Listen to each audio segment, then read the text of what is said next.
नमस्कार। पिछली बार हम लोग बात कर रहे थे फ्लड्स की और उसमें कुछ चर्चा हमने की लैंडस्लाइड की भी। लेकिन अब ये मेन हम लोग बात करेंगे टॉपिक है जो कि लैंडस्लाइड के ऊपर।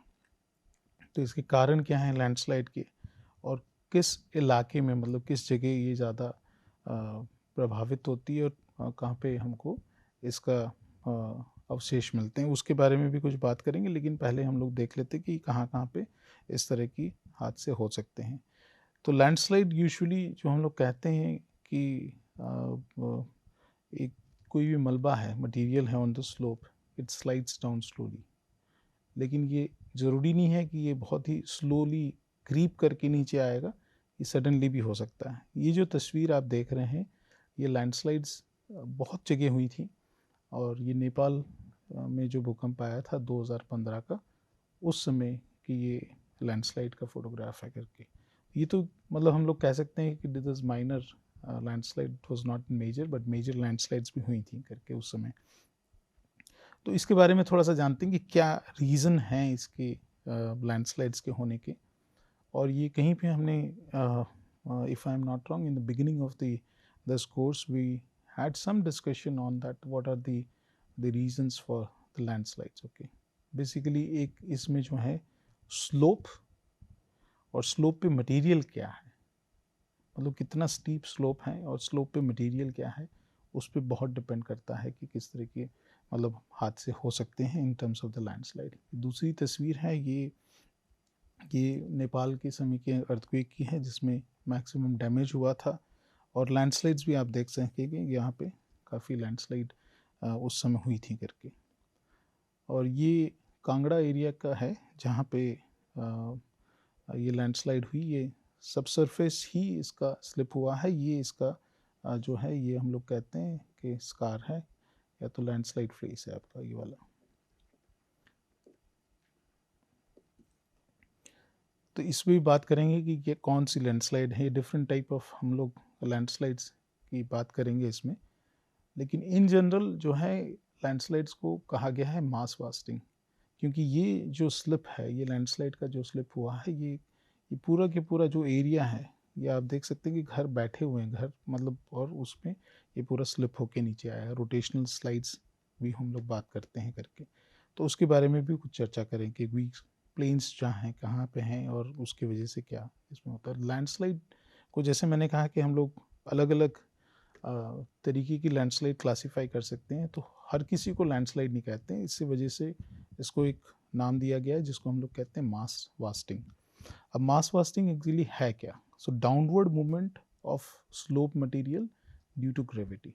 तो एक मटेरियल जो सर वो हम स्लोप पे है वो मूव करता है करके।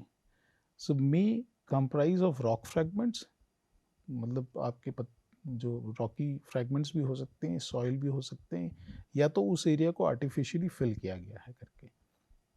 जिस तरह से हम लोग कह रहे थे कि डैम का जो है आर्टिफिशियल डैम तो नहीं, हम लोग कहते हैं कि जो रिवर फ्लड प्लेन है वहाँ पे अगर आर्टिफिशियल फिल किया गया है, रिक्लेम किया गया एरिया, तो वहाँ पे क्या, तो इसी तरह से आर्टिफिशियल फिल भी अगर आपका स्लोप पे है तो वो स्लिप कर सकता है।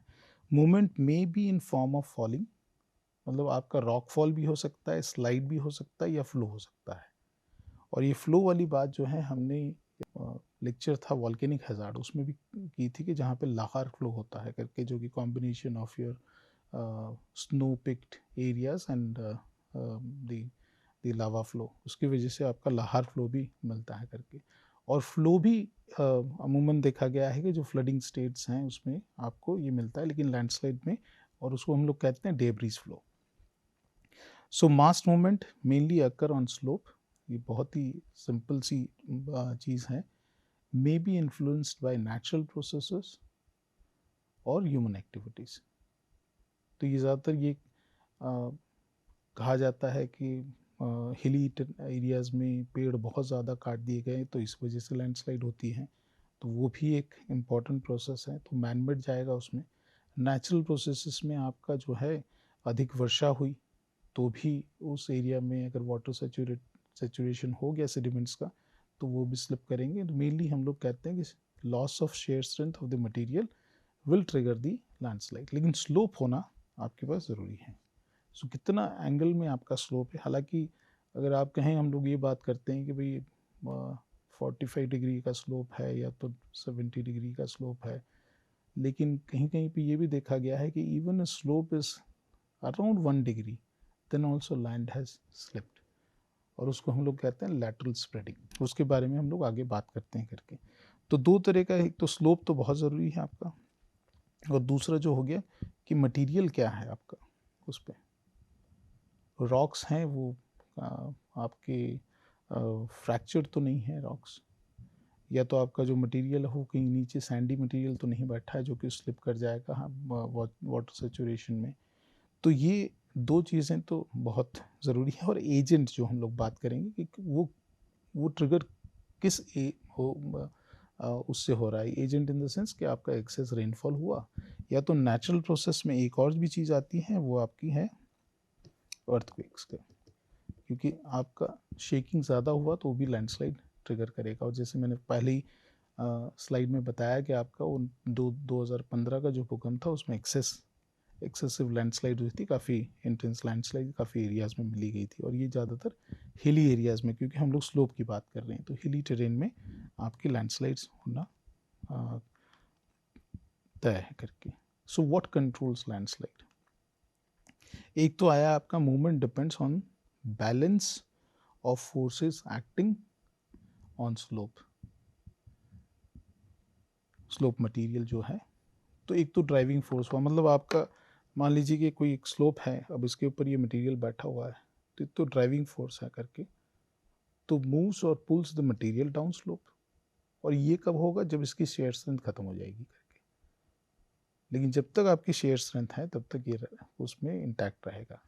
और दूसरा एक कहते हैं हम लोग resistive force, keeping the material in place और विच अपोजेस द मोशन, मतलब जो ड्राइविंग फोर्स है उसको अपोज करता है, तो वो ज़्यादा है। तो अगर ये इसकी स्ट्रेंथ ज़्यादा है तो ये स्लोप पे भी इवन स्लाइड नहीं करेगा। लेकिन as soon as the slope गया, मतलब आपका रेजिस्टिव फोर्स कम हुआ, तो ड्राइविंग फोर्स एक्टिव हो जाएगा और वो आपको पूरा उसमें वहाँ पे लैंडस्लाइड होगा करके। तो ये दो चीज़ें हैं जिसमें बात अगेन हम लोग यही कर रहे हैं, we are talking about the slope and the material on slope कैसा है करके। सब ड्राइविंग एंड रेजिस्टिंग फोर्सेस के बारे में हम लोग देखें तो driving force can be increase किस वजह से आपका ड्राइविंग फोर्स, मतलब जो आपका ये स्लाइड करने वाला जो फोर्स है वो किस वजह से इंक्रीज होगा। तो ये दो तीन चीज़ें इसमें हैं जिसमें बात कर सकते हैं। एक तो है इंक्रीज इन स्लोप एंगल, अगर आपने मैनमेड भी हो सकता है ये कि आपने स्लोप ज़्यादा एंगल पे रख दिया तो वहाँ पे भी आपका शेयर स्ट्रेंथ कम हो सकता है। दूसरा आपका है कि increase in amount of material on slope. So आपके पास अगर मान लीजिए कोई ये स्लोप है, लेकिन आप यहाँ पे जो है ये लोड कर रहे हैं, मकान बना रहे हैं करके, तो that also will affect in terms of the overburden, जो लोडिंग कहते हैं हम लोग, लोड किया आपने करके। फिर ईदर बाय नेचुरल प्रोसेसेस और ह्यूमन एक्टिविटी अगेन, या तो कुछ एरिया में आपकी नदियाँ हैं उसकी वजह से, कटाई की वजह से भी उसकी स्लोप चेंज हो सकता है, और आपका जो है ह्यूमन एक्टिविटी की वजह से भी हो सकता है। अब बात आती है कि और भी कि टर्बुलेंट करंट्स जो हम लोग कहते हैं कटाई की वजह से in river channels leads to tremendous erosion of side banks along the bends, जो हम लोग आगे फ्लूवियल लैंडफॉर्म्स में भी हम लोग बात किया है कि आपका जो मीएंडर्स हैं वहाँ पे हो सकता है, और वो आपका बैंक कोलैप्स करेगा करके। तो इसके भी कुछ एग्जांपल्स हम लोग देखेंगे। अब डिक्रीज रेजिस्टिव फोर्स क्या होगा? एक तो ड्राइविंग फोर्स की बात हो गई हमने, स्लोप एंगल हो गया आपका, मटेरियल आपका अमाउंट ऑफ मटेरियल ज़्यादा है उस पर, तो लोडिंग कर रहे हैं because of the construction and all that. Decreasing क्या है? Saturation of slope material, so water saturated, this is directly related to your rainfall.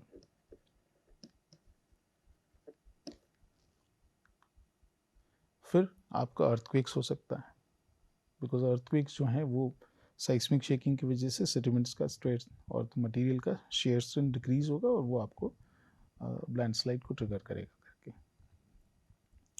तो ये चीज़ें आप अगर लिंक करेंगे तो अभी जितनी भी लैंडस्लाइड्स हुई हैं हमारे देश में, हिमाचल में सबसे ज़्यादा हुई, मतलब इस हिली टेरेन्स में, वो बिकॉज ऑफ एक्सेस रेनफॉल हुई है करके। और उसी समय आपको न्यूज़ में भी देखना मिलेगा कि काफ़ी रोड्स जो हैं, ट्रांसपोर्टेशन जो है वो जैम हुआ है और ये लैंडस्लाइड की वजह से हुआ है करके। 2 factors mainly trigger movement of on slope.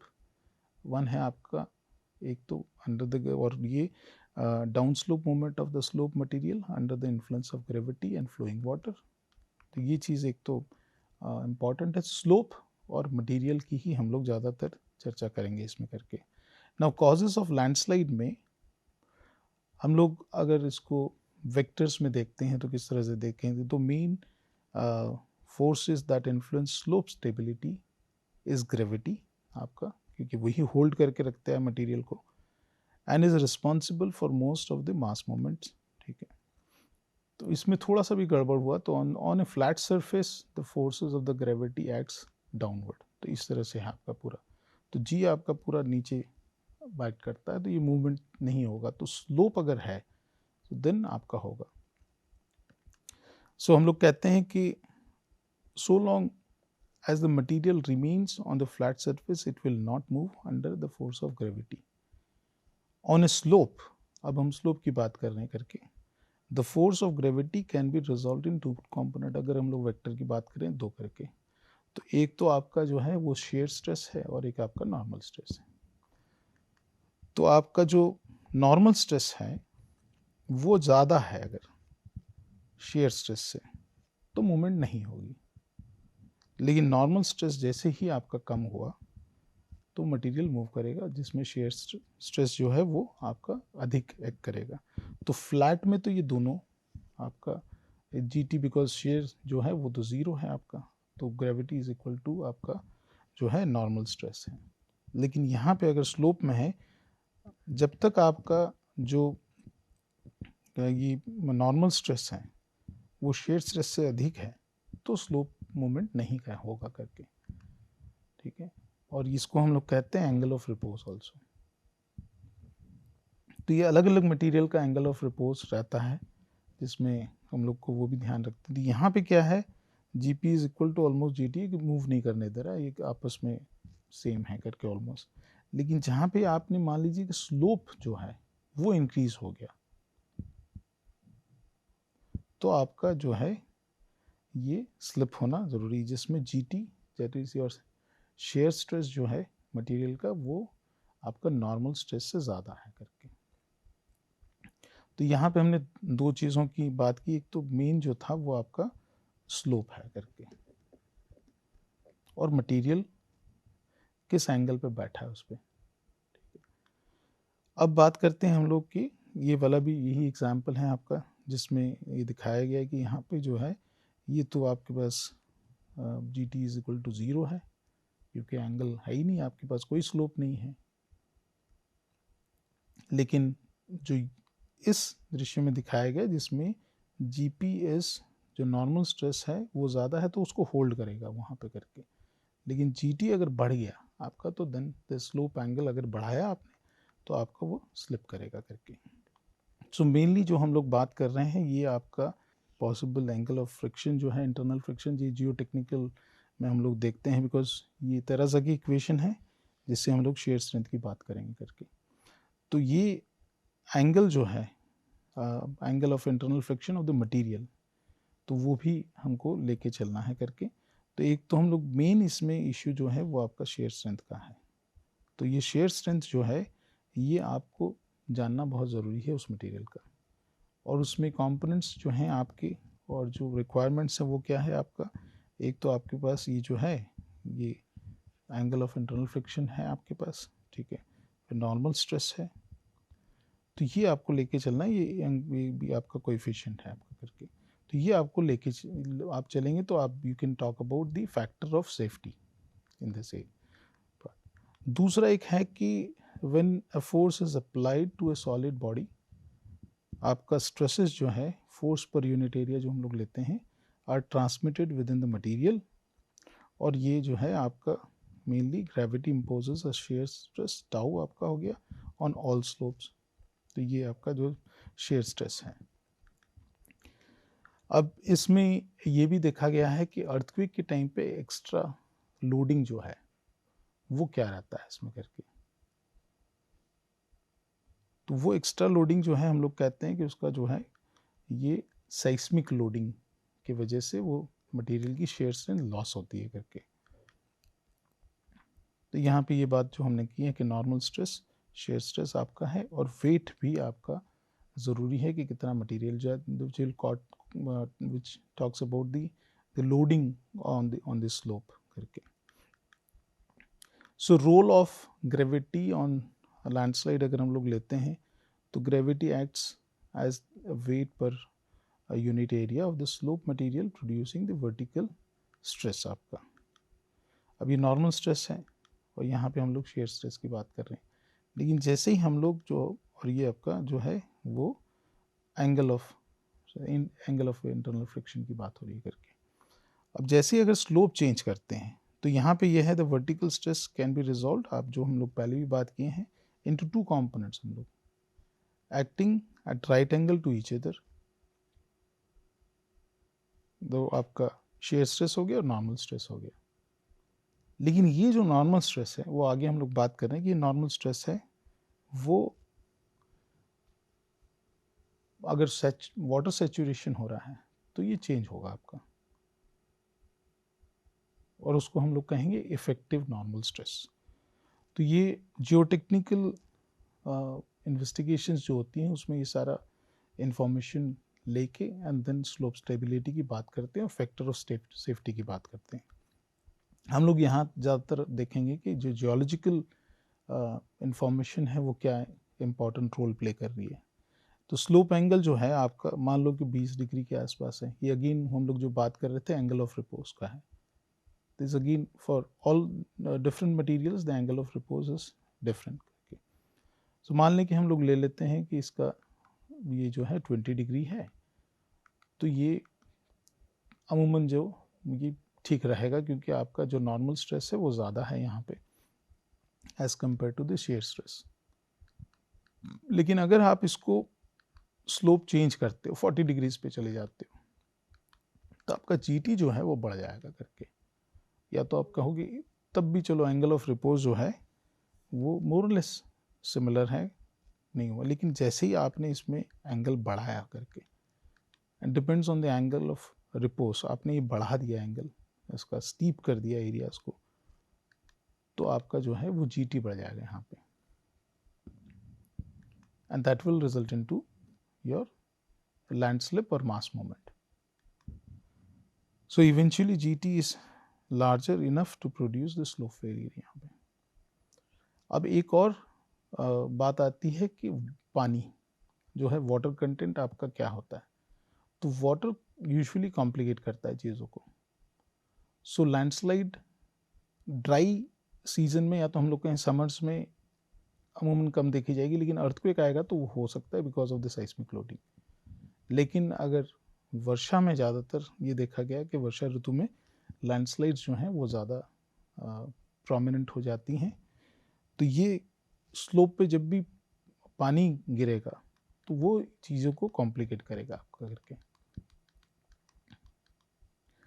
तो इसमें ये जो इफेक्ट है जो हम लोग कहते हैं बायोंसी का इफेक्ट, और ये बायोंसी का इफेक्ट जो है ये आपके मटेरियल को, इसकी शेयर स्ट्रेंथ को रिड्यूस करेगा।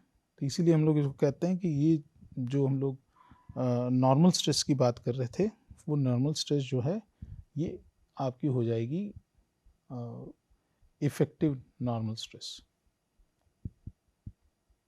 तो ये इस चक्कर में इवन आपका स्लोप जो है कि जो हम लोग बात कर रहे थे कि ड्राई स्टेट में नॉर्मली जो है वो अगर 60 डिग्रीज के आसपास हो गया तो मटेरियल्स वो करेगा, लेकिन यहाँ पे इवन स्लोप आपका कम है तो इफेक्टिव नॉर्मल स्ट्रेस जो है वो एक्ट कर रहा है because of the water situation.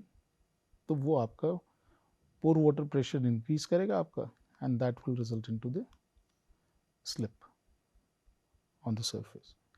तो ये हमको ये चीज़ें ध्यान में रखते हैं कि मटेरियल क्या है और उसका क्या प्रभाव पड़ेगा पानी से उसके ऊपर, और स्लोप भी हमको लेके चलना है।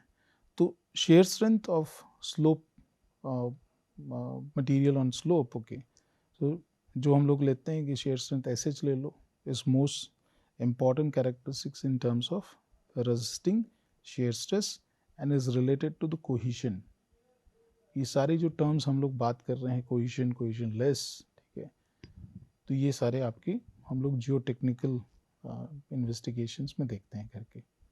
सो ये कोहेसिव लेस मटेरियल है या कोहेसिव है, जो रॉक्स हैं वो क्या फ्रैक्चर्ड हैं, मैसिव हैं, मैसिव यानी बहुत हार्ड हैं, तो वो चीज़ें देखने की ज़रूरी नहीं है कि सरफेस पे जो आप देख रहे हो वो वैसा ही नीचे भी आपको मिले थ्रू आउट करके। नीचे कुछ ऐसी यूनिट्स हो सकती हैं जो कि लैंडस्लाइड प्रोन हो सकती हैं, तो इसीलिए हमेशा जो है वो स्लोप मटेरियल जो है इस पे ड्रिल्स किए जाते हैं और ड्रिल करके ये मटेरियल कलेक्ट करके इसको जांचा जाता है कहीं तो नीचे से तो कोई एरिया स्लिप नहीं कर जाएगा करके। तो ये बात जो हो रही थी हमारी शेयर स्ट्रेंथ की है। तो शेयर स्ट्रेंथ अगर हम लोग लेंगे जिसमें ये एक्चुअल कोहिशन है सी, और ये नॉर्मल स्ट्रेस है जो बात किया, और ये एंगल ऑफ इंटरनल फ्रिक्शन है, ये है तो आप आपका शेयर स्ट्रेंथ आप निकाल सकते हैं करके। शेयर स्ट्रेस जो है वो आप इस इक्वेशन से कर सकते हैं जो हमने आप आगे भी देखा है, जिसमें आपका वेट हो गया एंड स्लोप एंगल हो गया आपका। अब ये है आपका शेयर स्ट्रेंथ वाला है जिसमें कुलम तरजा की इक्वेशन है, जहाँ पे एस एच जो है आपका टोटल शेयर स्ट्रेंथ है ऑफ द मटेरियल, ये कोहिशन है आपका नॉर्मल स्ट्रेस, और आपका ये है एंगल जो है कोएफिशिएंट ऑफ इंटरनल फ्रिक्शन जो है मटेरियल का है ये करके। तो उसको अगर वो चीज़ें हैं आपके पास तो आप इसमें जो है शेयर स्ट्रेंथ बात कर सकते हो, और इसी से आप जो है फैक्टर ऑफ सेफ्टी की भी बात कर सकते हो करके। सो strength of material on slope अगर हम लोग लेते हैं, ये दो फैक्टर्स हैं हमारे पास, एक तो शेयर स्ट्रेस है और दूसरा शेयर स्ट्रेंथ है। ये दोनों को अगर हम लोग लेके चलते हैं तो मास ऑफ द मटेरियल इसमें ज़रूरी है, और दूसरा स्लोप एंगल, ये सारा है तो यू कैन टॉक अबाउट और you can calculate the shear stress, उस पर कितना लग रहा है, क्योंकि मास जो है वो अफेक्टिव रहेगा वहाँ पे करके।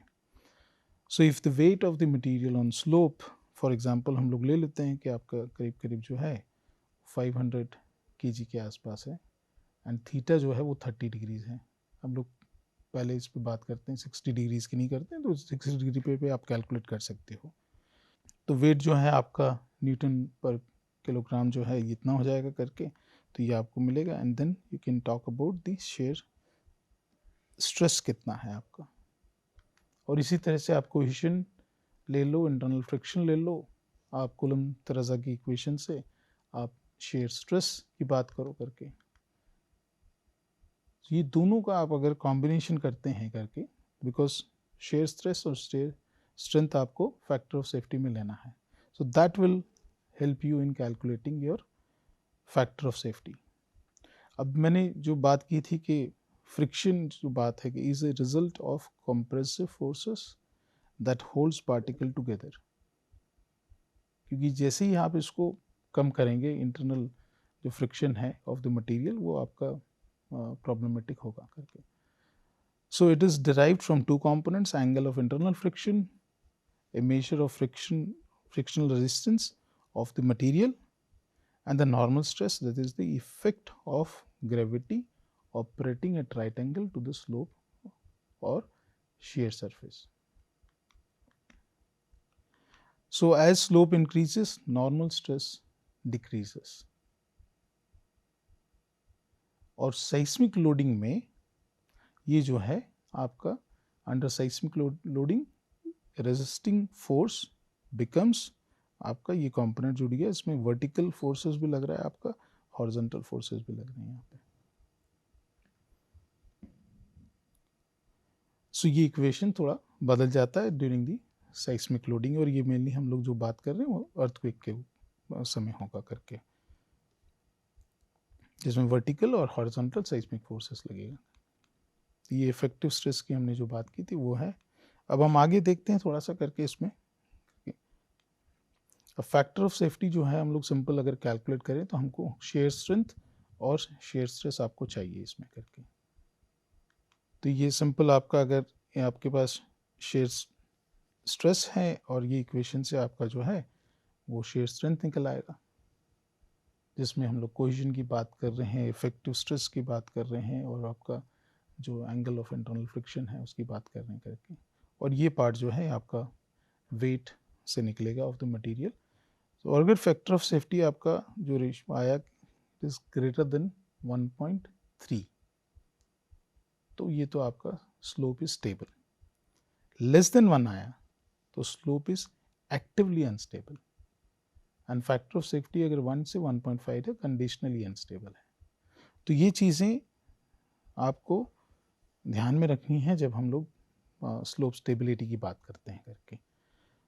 तो आज हम लोग यहीं रुकते हैं, अगले लेक्चर में और चर्चा करेंगे लैंडस्लाइड पे, जिसमें जियोलॉजिकल फैक्टर्स क्या हैं और वो कैसे इफेक्टिव रोल प्ले करते हैं लैंडस्लाइड पे या मास मूवमेंट पे, उस पर बात करेंगे। थैंक यू सो मच, नमस्कार।